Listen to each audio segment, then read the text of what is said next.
C'est le sale secret que la Chine nie. Le prélèvement forcé d'organes. Des prisonniers d'opinion.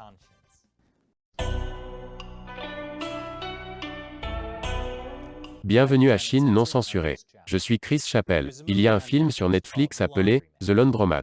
C'est basé sur l'histoire vraie des Panama Papers et des personnes riches qui volent l'argent de tout le monde. Mais c'est une reconstitution mettant en vedette Meryl Streep et Antonio Banderas. Donc c'est intéressant. Contrairement aux émissions de non-fiction ennuyeuses qui ne parlent que d'actualité et d'affaires. Quoi qu'il en soit, il y a une scène dans le film, The Laundromat, où la police en Chine kidnappe une femme pratiquant le Falun Gong et prélève ses organes, la laissant morte. Il disait que les organes n'étaient prélevés qu'après la mort des prisonniers. Mais le Falun Gong n'était pas indispensable. Et un cœur peut apporter 180 000 $ sur le marché libre selon le groupe sanguin. C'est ce qu'on appelle le prélèvement forcé d'organes. Le commerce public d'organes humains géré par le Parti communiste chinois.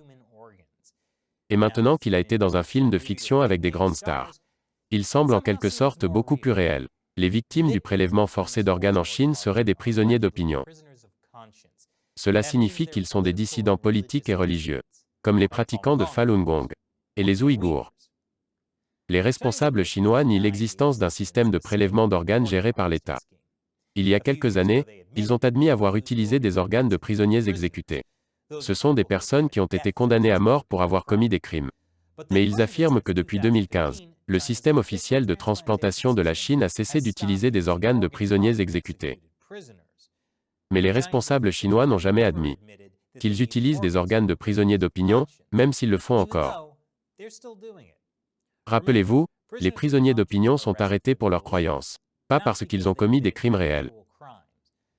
Mais il y a beaucoup de preuves qui prouvent que le PCC ment sur le prélèvement d'organes. C'est choquant, je sais. Le prélèvement forcé d'organes est-il une réalité ou une fiction? Dans l'épisode d'aujourd'hui, nous examinons 6 éléments qui montrent que le prélèvement d'organes en Chine est, malheureusement, trop réel. Numéro 6. Transplantation inhabituellement rapide. Partout dans le monde, les personnes qui ont besoin d'organes sont sur une liste d'attente. Aux États-Unis, près de 92 000 personnes sont sur la liste d'attente pour une greffe de rein. Cela signifie une attente de plusieurs années pour un donneur de rein. Dans certains États, selon votre groupe sanguin, cela peut aller jusqu'à 10 ans. Mais pas en Chine. En Chine, l'attente peut être aussi brève que 2 semaines. Et vous pouvez même planifier une greffe d'organes à une date précise. C'est bon pour vous, mauvais pour le donneur d'organes. C'est ce que dit le chirurgien israélien, le docteur Jacob Lavey. Il souligne que planifier une transplantation cardiaque signifie planifier la mort de quelqu'un d'autre. Si on promettait à un patient de subir une transplantation cardiaque à une date précise, cela signifierait seulement que ceux qui l'ont promis savaient à l'avance quand son donneur potentiel serait mort. David Matta, avocat spécialisé dans les droits de l'homme, est le co-auteur de Prélèvement meurtrier, une étude sur le prélèvement forcé d'organes. Il dit que la planification des transplantations est possible parce qu'en Chine, il y a un grand nombre de donneurs qui sont exécutés à la demande. De toute évidence, beaucoup de personnes attendent que des gens soient tués pour des transplantations. Et ils choisissent juste la bonne personne à tuer, selon le type de patient. Rien de tout ça, on n'attend pas dans les longues files d'attente pour les organes. Comme dans les endroits arriérés style l'Amérique.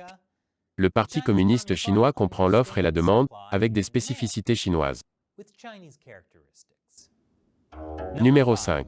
Tourisme de transplantation.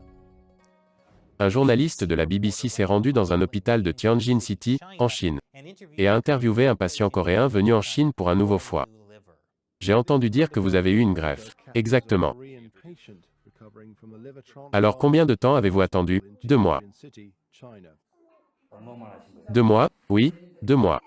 Aux États-Unis, le délai d'attente moyen pour un foie peut aller jusqu'à 4 ans, selon votre groupe sanguin. Mais en Chine, l'attente est courte. Surtout si vous n'êtes pas trop pointilleux sur l'endroit d'où viennent les organes.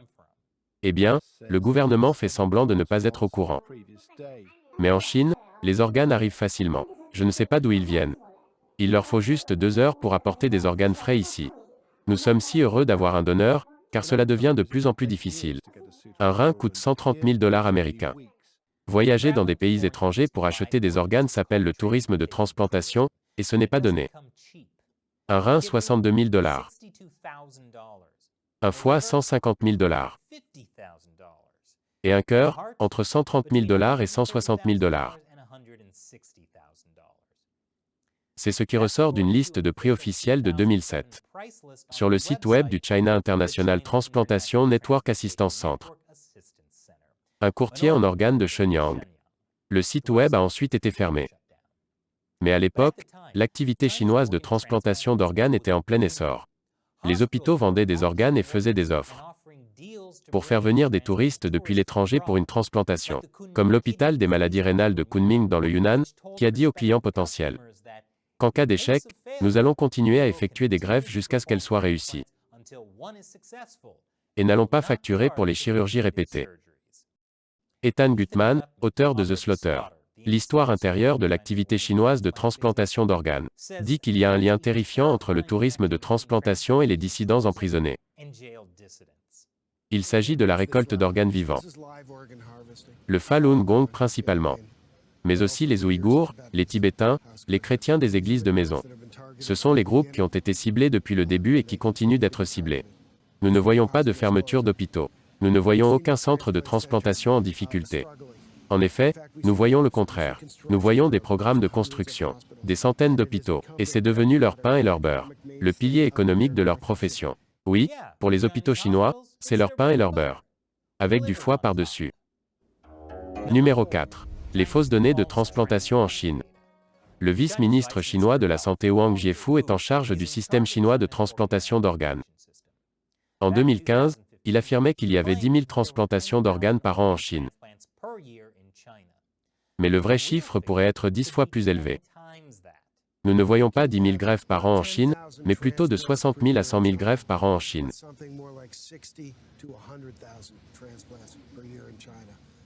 Maintenant, ce chiffre est particulièrement bouleversant.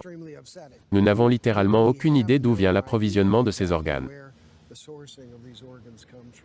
Même si les dons volontaires d'organes en Chine ont augmenté, ils ne peuvent pas atteindre ce niveau.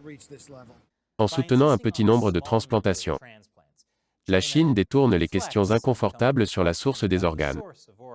Parce que, comme l'a dit Gutmann, il est impossible que le nouveau système de dons volontaires d'organes de la Chine réponde à la demande. En 2018, la Chine ne comptait encore qu'environ 6 000 donneurs d'organes officiels, qui auraient donné plus de 18 000 organes. Le vice-ministre Wang Jiefu affirme que les organes proviennent de certaines des 6 millions de personnes décédées aux soins intensifs. Là, il se ferait un chemin pour éviter la question inconfortable d'un journaliste. Ils estiment qu'il y a 100 000 opérations en Chine. C'est un non-sens. Je ne veux pas répondre à la question. Comment se fait-il que j'ai appelé et on m'a offert un foie très rapidement d'un hôpital en Chine? Comment est-ce possible? Je ne veux pas répondre à la question de quelqu'un avec un programme politique. Ok, vous comprenez? Oui, je comprends. Vous ne voulez pas répondre à la question. Ethan Gutmann, David Matta et le co-auteur David Kilgour ont fait une mise à jour conjointe de prélèvements meurtriers et le massacre en 2016. Ils y utilisaient une série de facteurs pour soutenir leur chiffre de 60 000 à 100 000 transplantations d'organes. Ils tuent les gens d'une manière brutale et puis ils vendent leurs organes vitaux. Les nazis n'ont pas fait cela. Oui, comme le Parti communiste chinois le voit, tuer tous ces juifs dans des chambres à gaz, gaspillage total de bons organes. Et rappelez-vous ce que j'ai dit plus tôt sur la façon dont les fonctionnaires chinois prétendent qu'ils avaient 6 000 donneurs d'organes en 2018. On dirait qu'ils ont complètement inventé ces chiffres. Je sais, vous êtes choqués. L'année dernière, une étude a révélé que les chiffres officiels du don d'organes en Chine sont probablement falsifiés.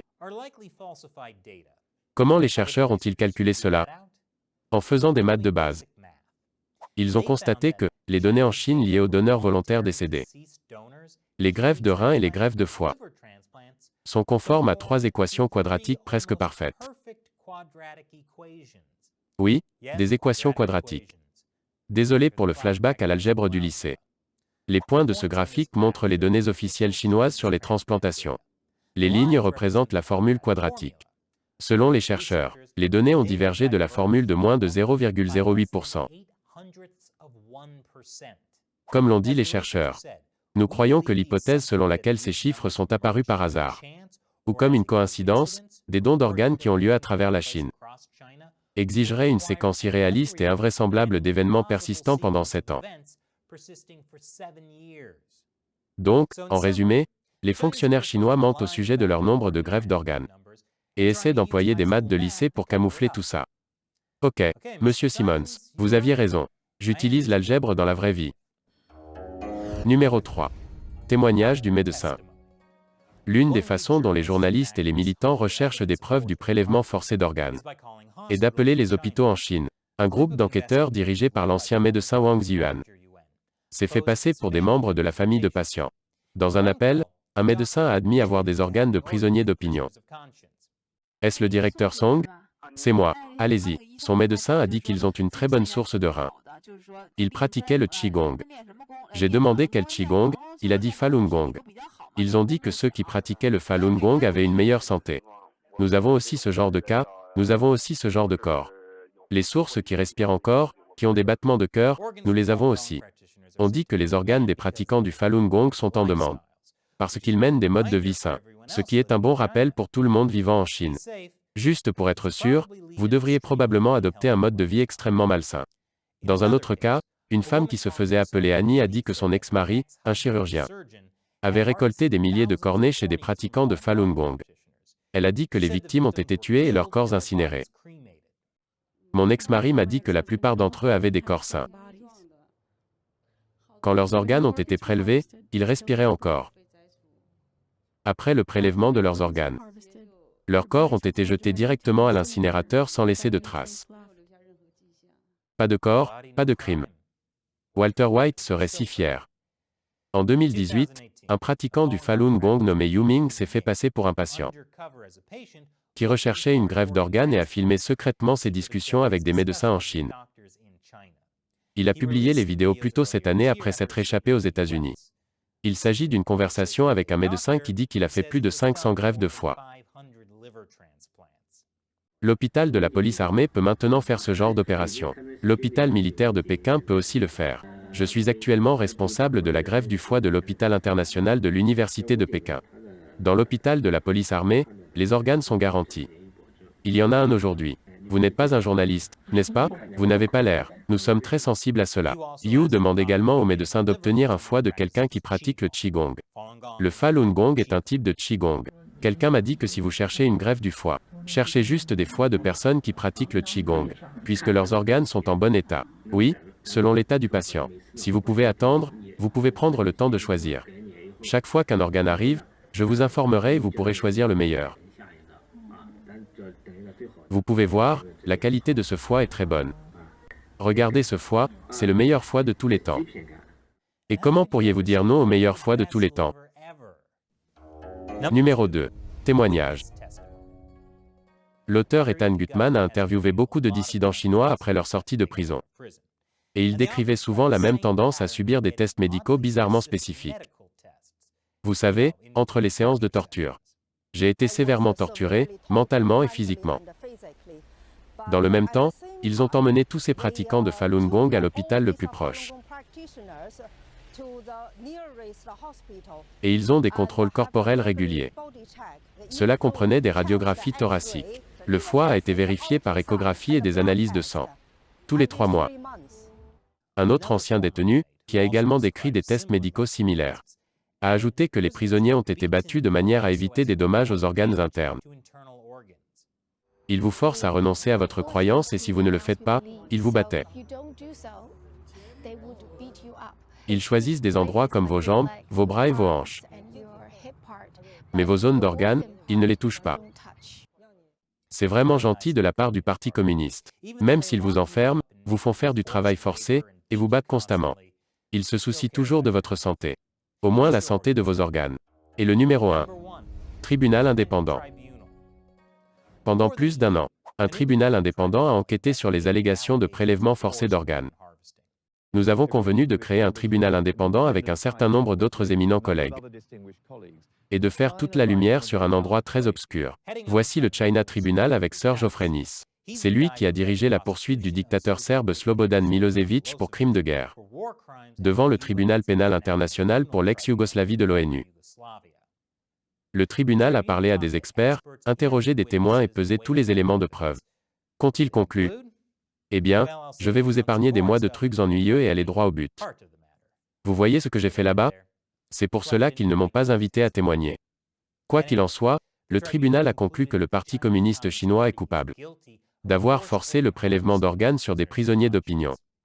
Nous, les membres du tribunal, sommes tous certains, unanimement et au-delà de tout doute raisonnable, qu'en Chine, le prélèvement forcé d'organes des prisonniers d'opinion a été pratiqué